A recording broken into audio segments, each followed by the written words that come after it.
great man named Albert Einstein once said, "See, imagination is more important than see knowledge." If imagination is so important, whatever happened to it? Good evening, Chairperson, ladies and gentlemen. Let me take you back to a time where all good things started with. Once upon a time. Do you remember as a child, starring in your favourite fairy tale? You were the princess, hero, villain, or even the narrator. It felt good to be saved by a prince. It felt good to slay the dragon, and it feels good to cast my wicked spell over you, doesn't it? Your imagination is now under my control for the next 5 minutes. You might think that imagination isn't important, but let me first say this. Close your eyes and imagine a world with no books, no movies, no music, and no books. What do you see? Nothing. Now think of all the things you go home to.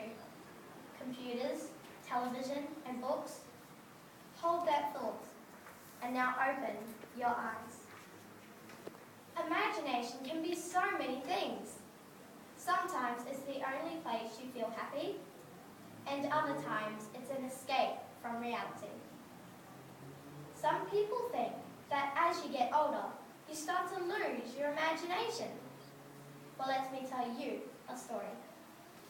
In 1917, a 16-year-old boy wanted to join the army, but was rejected for being too young.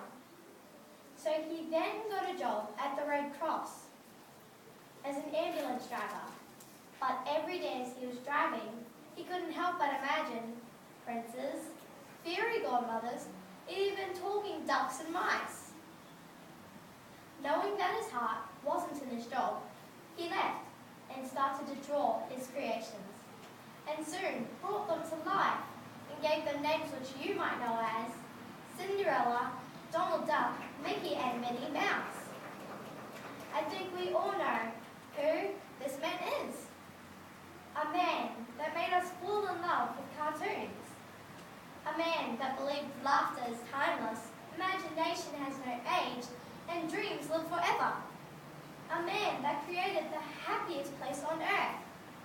And that man's name is Walt Disney. Walt Disney was a great man, and every day of his life was dedicated to his wonderful creations. His creations are so popular that they have survived for generations. You can find Walt Disney's creations in books, on TV, on the internet, and by visiting the happiest place on earth, Disneyland, California. I was fortunate enough to visit and experience all the wonders of Walt Disney's true imagination earlier this year. I danced with Mickey and Minnie Mouse, had tea with the princesses, and watched Tinkerbell fly over the magical castle. Walt Disney had such an imaginative mind and had done so much for us to enjoy it. He had to work hard to get his cartoons on TV because people thought it was too crazy, so he was rejected many times. But he never gave up on his imagination. This is a perfect example of the importance of imagination and a great opportunity for everyone here to follow your dreams, because Walt Disney says, Disneyland will never be completed. It will continue to grow as long as there is imagination left in the world.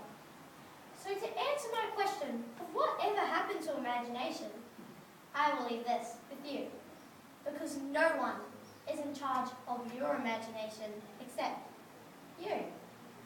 Once I release you from my spell, I will snap my fingers and you will be in control of your own imagination. 1.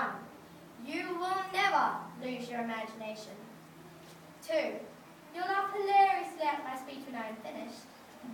3.